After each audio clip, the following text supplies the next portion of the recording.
Vous sentez-vous souvent dépassé par votre liste des tâches et passez vos journées à courir, à jongler entre les emails, les réunions, les urgences et pourtant le soir vous avez l'impression de n'avoir rien accompli de significatif. Si c'est le cas, vous n'êtes pas seul. Cette impression de faux travail est le plus grand piège de notre monde moderne. Dans cette vidéo, je vais vous montrer comment transformer votre relation à vos objectifs les plus importants, au travail et dans votre vie personnelle. La solution, ce n'est pas de travailler plus, mais de travailler différemment. À la fin de cette vidéo, vous aurez un plan concret pour reprendre le contrôle de votre attention et générer des résultats qui vont non seulement vous démarquer, mais aussi vous faire gagner un temps précieux. La clé, c'est un outil que j'ai créé et que j'appelle la matrice concentration, valeur créée. Avant de plonger dans le vif du sujet, laissez-moi vous poser une question. Si vous deviez décrire votre dernière semaine de travail en un mot, quelle serait-il? Stressante, chaotique, inachevée ou peut-être productive mais sans grande satisfaction? La réalité, c'est que beaucoup d'entre nous vivent dans une spirale où nous confondons mouvement et progrès. Nous bougeons beaucoup, mais avançons peu. Restez avec moi jusqu'au bout, car je vais vous donner un exercice pratique qui peut littéralement changer la manière dont vous vivez vos journées.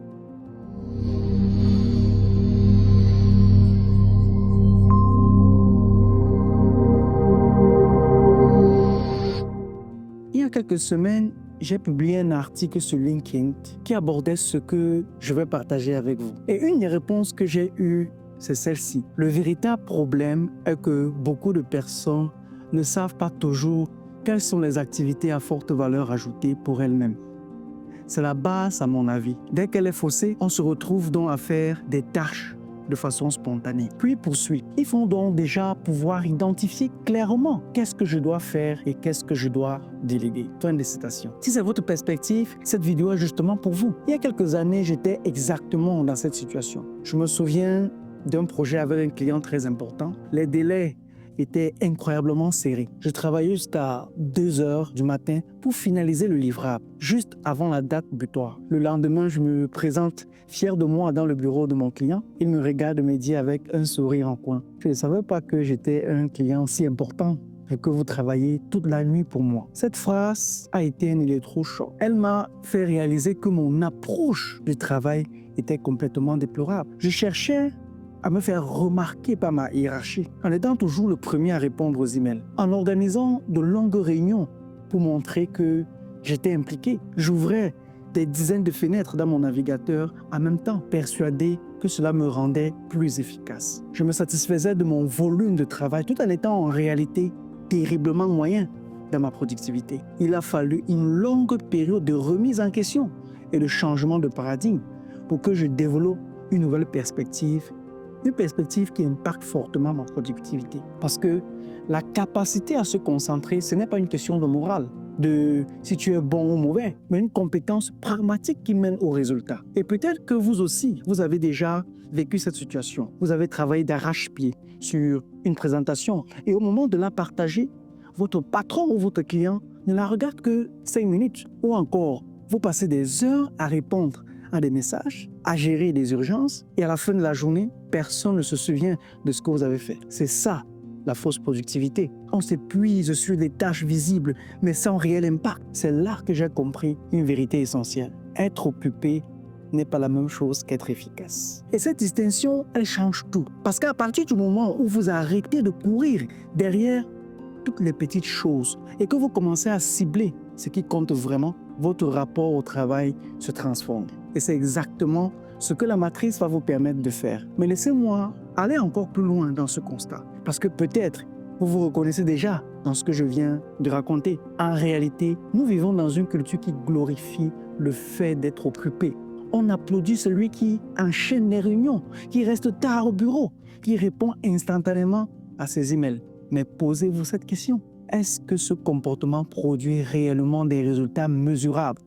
Ou bien est-ce qu'il nourrit seulement notre ego et l'illusion de productivité? J'ai compris avec mes multiples expériences que derrière chaque surcharge, il y avait souvent un besoin de reconnaissance. Mais cette quête finit par se retourner contre nous. Pourquoi? Parce qu'elle nous empêche de faire le vrai travail, celui qui demande du temps, du silence et de la profondeur. C'est précisément à ce moment-là que j'ai commencé à réfléchir autrement, à chercher une méthode qui me permettrait d'aligner mes efforts avec mes résultats. Et c'est de là qu'est née la matrice que je vais partager avec vous. La matrice concentration, valeur créée est simple, mais elle est la carte de votre performance. Elle nous aide à situer chaque activité que nous entreprenons selon deux axes, notre niveau de concentration et la valeur que nous créons. Commençons par la zone 1, qui est la zone de tolérance. C'est le mode par défaut de la plupart d'entre nous. Vous faites des tâches qui demandent peu d'attention et ont un impact faible. Par exemple, répondre à un email non urgent tout en étant en réunion. Ou encore décrocher son téléphone pendant une présentation sous prétexte que c'est peut-être une opportunité en or. Le risque ici, c'est de s'habituer à ces distractions, de tolérer un niveau d'inefficacité qui à la longue sabote votre potentiel. Ce qui nous mène à la zone 2, la zone de la légèreté. Cette zone est un piège mortel et c'est souvent là que l'on perd le plus. C'est quand vous travaillez sur une tâche à haute valeur ajoutée, comme un rapport stratégique, une présentation cruciale ou une analyse complexe, mais avec une faible concentration. Vous êtes constamment interrompu par des notifications, des messages WhatsApp, ou vous ouvrez de nouvelles fenêtres sur votre navigateur. Votre attention est fragmentée. Le résultat, votre travail sera superficiel. Il manquera de profondeur. Vous ne pouvez pas vous attendre à un travail extraordinaire si vous ne lui donnez qu'une attention ordinaire. Je me répète, vous ne pouvez pas vous attendre à un travail extraordinaire si vous ne lui donnez qu'une attention ordinaire. Avant de passer à la prochaine zone, laissez-moi vous donner un exemple concret de ce qui se passe quand on reste trop longtemps dans cette fameuse zone de légèreté. Imaginez un étudiant en thèse. Il a un sujet passionnant.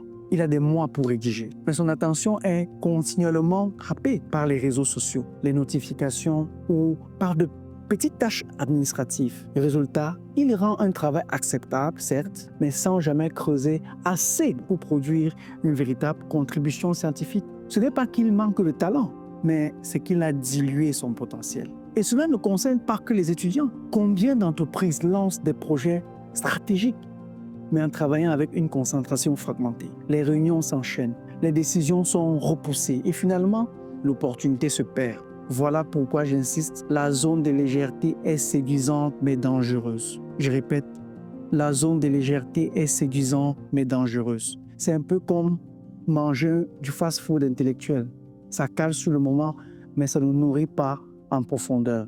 C'est ce qui nous mène à la zone 4, ce que j'appelle la zone inutile. Celle-ci est épuisante. Ici, vous êtes intensement concentré. Vous mettez de l'énergie, mais sur une tâche qui n'a aucune valeur ou aucun impact. Je l'ai tellement expérimenté par le passé. Je passais des heures à formater un document qui n'a jamais servi ou à créer des tableaux Excel complexes pour un projet qui ne verra jamais le jour. Quelqu'un me dira, oui, certainement, tu as appris en le faisant. Mais moi, je comprends qu'on tombe dans ce piège quand on entend quelqu'un faire quelque chose et qu'on se dit, il faut que je le fasse aussi. Sans s'interroger sur l'impact réel, on se concentre sur l'activité, pas sur le résultat. Et à la fin, une immense frustration, car malgré tous vos efforts, vous ne voyez aucun progrès significatif. Pour que ce soit encore plus clair, imaginez une roue de hamster. Vous courez vite, vous dépensez énormément d'énergie, mais vous êtes toujours au même endroit. La zone inutile, c'est exactement ça. On peut se donner à 200%, mais si c'est dans la mauvaise direction, on n'avance pas.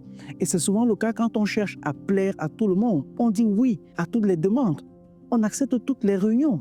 Et au final, on devient prisonnier d'un agenda qui ne reflète pas nos vraies priorités. Alors laissez-moi vous poser une question. Combien de vos activités actuelles créent un impact réel dans 6 mois, dans 1 an?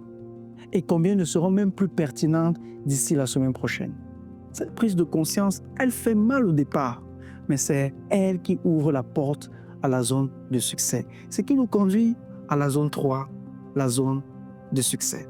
C'est ici que vous devez vivre. C'est l'objectif ultime. Ici, vous travaillez avec une haute concentration sur des tâches à haute valeur ajoutée. C'est le deep work dont parlait Cal Newport. L'intensité de votre concentration permet de réduire radicalement le temps nécessaire pour accomplir une tâche tout en maximisant la qualité des résultats. Pensez à un CPU, l'unité centrale de traitement, et un GPU, unité de traitement graphique, qui travaillent en parfaite synergie dans une tablette ou dans un téléphone. C'est ce qui vous permet d'être plus rapide et d'atteindre des résultats impressionnants. Les gens qui vivent dans cette zone ne se demandent pas si un email est important ou si un appel vaut le coup de s'arrêter. Ils se protègent et se focalisent sur une seule chose à la fois. C'est là que vous construisez votre héritage professionnel. Maintenant que vous avez compris la théorie, passons à l'action. Mais petite parenthèse, pendant que vous regardez cette vidéo, prenez quelques secondes pour noter dans les commentaires une activité qui, selon vous, appartient clairement à la zone de tolérance ou à la zone inutile. Je suis certain que vous en avez une en tête. Cet exercice simple va non seulement clarifier votre pensée, mais aussi créer une prise de conscience immédiate. Et en lisant les commentaires, vous verrez que vous n'êtes pas seul à vivre ça. Donc, comment on fait pour vivre dans cette zone de succès? Il y a 2 étapes fondamentales. La première étape, posez-vous la question, comment identifier les tâches à haute valeur? C'est ici que je vous invite à plus de focus. Posez-vous cette question simple. Si tous les aspects de mon travail restaient à leur niveau actuel, quel est le domaine où un changement aurait le plus grand impact? Cette question va changer votre manière de penser et de prioriser, et votre réponse viendra de l'une des catégories suivantes. Premièrement, l'heure est grave. Quelque chose est cassé ou détruit et doit être réparé. C'est un problème majeur à résoudre. Deuxième catégorie, on doit s'ajuster. Un élément clé de votre travail n'est pas à la hauteur. Par exemple, mauvaise expérience client, mauvaise réputation ou un retard sur la réglementation. Troisième catégorie, on peut faire mieux. Quelque chose que vous faites déjà bien, mais dont vous voulez élever le niveau pour un plus grand impact. Quatrième catégorie, une grande opportunité existe, comme lancer un nouveau service, contrer un concurrent ou saisir une opportunité de marché. Prenez une feuille de papier et écrivez vos 3 plus grands objectifs selon ces catégories. Vous pouvez me mettre une pause avant de continuer plus tard. Maintenant, demandez-vous, quelle activité me permet de vraiment d'atteindre ces objectifs? En décidant, rappelez-vous cette citation de Chris McChesney. Il y aura toujours de bonnes idées que la capacité à les exécuter. Fin de citation. Donc, moins d'objectifs est toujours mieux. Après avoir réfléchi sur ce qui crée plus de valeur, passons à l'étape 2. Comment cultiver la concentration? La concentration, c'est l'habileté à se focaliser sans distraction sur un travail intellectuellement exigeant. En 2012, une étude du cabinet McKinsey révélait que les travailleurs intellectuels passaient 60% de leur temps dans les communications électroniques et les recherches sur Internet. C'est énorme. On se plaint d'être débordé, mais on se met nous-mêmes dans une situation de surcharge. La clé pour réussir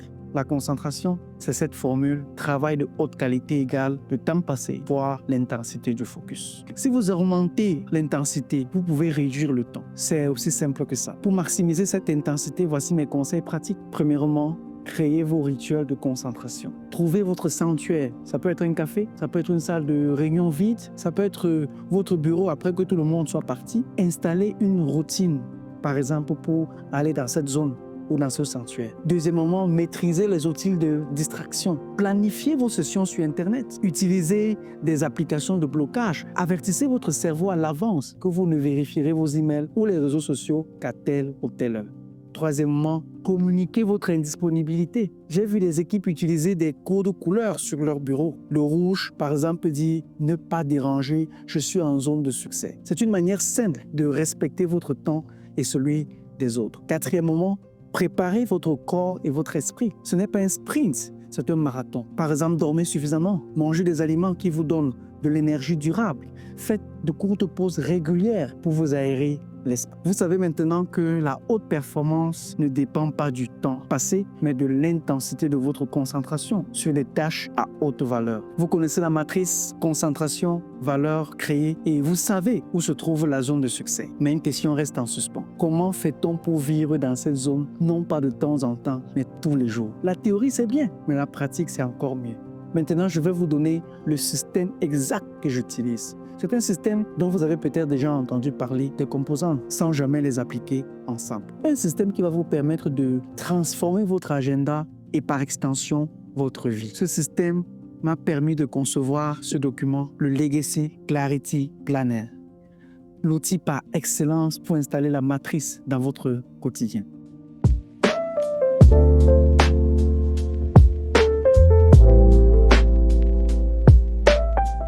À ce stade, préparez-vous à un changement de perspective. La vraie productivité n'est pas une question de faire plus, mais de faire ce qui compte vraiment. Appliquez cela et je vous promets qu'à la fin, vous ne verrez plus votre liste de tâches de la même manière. Pour entrer dans la zone de succès, il faut une fondation solide. Et voici 3 outils simples et puissants que vous pouvez appliquer dès maintenant. Pas demain, dès maintenant. Le premier pilier nous vient de l'expert en leadership Michael Hyatt. C'est la règle des 3 priorités quotidiennes. Chaque matin ou à la veille, avant de vous lancer dans votre journée, ne vous demandez pas qu'est-ce que je dois faire. Demandez-vous quelles sont les 3 tâches qui, si elles sont accomplies aujourd'hui, feront de cette journée un succès. Peu importe ce qui se passe autour de moi. Ces 3 tâches doivent être directement alignées avec vos objectifs à moyen et long terme. Si votre objectif est de lancer un nouveau produit, votre priorité du jour n'est pas de répondre à tous vos emails, mais peut-être d'écrire le plan de communication. C'est votre GPS pour la journée. C'est votre manière d'identifier intentionnellement les activités qui méritent votre concentration, celles qui vous propulseront directement dans la zone de succès de la matrice. C'est un exercice de clarté. Imaginez votre journée comme une feuille blanche. Quelles sont les 3 choses que vous allez y écrire pour la rendre significative? La plupart des gens ne le font pas. Ils se laissent guider par le bruit et les urgences des autres. Vous choisissez vos batailles. Choisissez vos batailles. Maintenant que vous avez vos 3 priorités, comment les protéger? C'est là qu'intervient Cal Newport et son concept de Deep Work. Pour accomplir cette tâche à haute valeur, vous ne pouvez pas les faire avec une attention fragmentée. Il vous faut des blocs de concentration intense. Je vous propose des blocs de 90 minutes à 120 minutes. Pendant ces 90 à 120 minutes, c'est une bulle. Pas de distraction, pas de notification. Vous coupez tout. Ça peut être fou, mais c'est ça qu'il faut faire. C'est ici que la théorie de la matrice devient réalité. Vous ne parlez plus de concentration, vous la vivez. C'est un exercice d'entraînement mental. Les premières fois, c'est difficile, mais avec le temps, vous développez un muscle de la concentration qui vous rendra de plus en plus rapide et efficace. Vous serez capable d'accomplir en 90 minutes ce qui prenait des heures auparavant. L'idée, ce n'est pas d'être en mode travail profond ou en mode concentration toute la journée, mais de protéger ces moments cruciaux pour vos tâches les plus importantes. Ce sont les moments qui créent de la valeur réelle. Le 3e pilier est une prise de conscience brutale inspirée par Dan Marter. Je vous propose un exercice chaud, l'audit de vos activités à faible valeur. Vous avez certainement entendu parler de cela ailleurs, mais vous ne l'avez jamais mis en pratique. Pendant 7 jours, notez tout ce que vous faites. Chaque email, chaque message sur les réseaux sociaux, chaque petite tâche administrative. Et à la fin de la semaine, classez-les toutes selon la matrice. Ce n'est pas un exercice de moralité, comme j'aime bien le dire, mais un miroir. Il vous montrera chiffre à l'appui où vous perdez votre temps et combien de temps vous passez dans la zone inutile ou dans la zone de tolérance. C'est le point de départ pour le vrai changement, car on ne peut améliorer que ce que l'on mesure.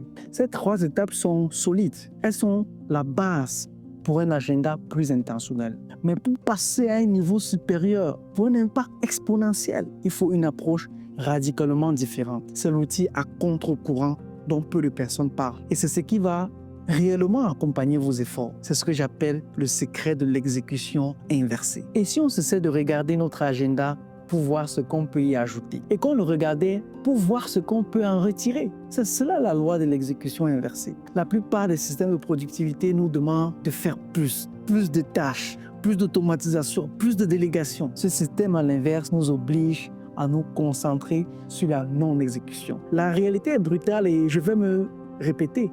La majorité des tâches que vous faites ne sont pas essentielles à la haute performance. Alors, comment on applique l'exécution inversée? Pour chaque tâche qui ne rentre pas dans vos 3 priorités du jour, posez-vous une question simple. Si je ne fais pas cette tâche, quel est le pire qui pourrait arriver? Soyez honnête avec vous-même. Souvent, la réponse est pas grand-chose. Un email attendra. Une conversation informelle peut être reportée. Une demande qui n'est pas alignée avec vos objectifs peut être refusée poliment. Ce n'est pas de l'égoïsme, c'est de la discipline et c'est de la protection de son temps. Nous gardons des tâches à faible valeur car nous pensons souvent inconsciemment qu'elles sont indispensables. Elles nous donnent une sensation de contrôle ou d'occupation. C'est un attachement émotionnel. L'idée est d'analyser vos tâches selon la matrice, puis de vous détacher émotionnellement de ce qui ne vous sert pas. C'est un attachement émotionnel. L'idée est d'analyser vos tâches selon la matrice, puis de vous détacher émotionnellement de celles qui ne vous servent pas. Externalisez-les si c'est possible. Automatisez-les si vous pouvez le faire. Ou, si c'est le plus difficile, mais le plus puissant, abandonnez-les purement et simplement. Le fait de simplement décider de ne pas faire une tâche est un acte de libération. Cela vous donne de la puissance. C'est un muscle à entraîner. Moins vous en faites, plus vous gagnez de la clarté. Chaque tâche que vous enlevez de votre agenda, c'est du temps que vous rachetez. Je me répète, chaque tâche que vous enlevez de votre agenda, c'est du temps que vous rachetez. C'est votre propre version du buyback time de Dan Martin. Même si vous n'avez pas de budget pour embaucher quelqu'un, vous rachetez ce temps, ce qui est la source la plus précieuse que vous avez pour le réinvestir dans votre zone de succès. Pensez à ceci. Si vous rachetez seulement 30 minutes par jour en éliminant des tâches inutiles, c'est environ 2,5 heures par semaine. Imaginez ce que vous pouvez faire avec 2 heures et demie de travail profond en plus chaque semaine. Maintenant que nous tendons à la fin de cette vidéo, je voudrais dire ceci. La vérité, c'est que la capacité à se concentrer est une compétence que l'on peut développer comme n'importe quelle autre. Ce n'est pas une question de talent, mais de système. J'ai vu cette approche transformer la vie de nombreuses personnes et je sais qu'elle peut transformer la vôtre. Je vous propose un défi simple pour la semaine prochaine. Prenez votre agenda ou le planificateur, le Legacy Clarity Planner. Identifiez vos 3 priorités quotidiennes. Bloquez vos séances de travail profond. Mais le plus important, identifiez une seule tâche à faible valeur que vous allez délibérément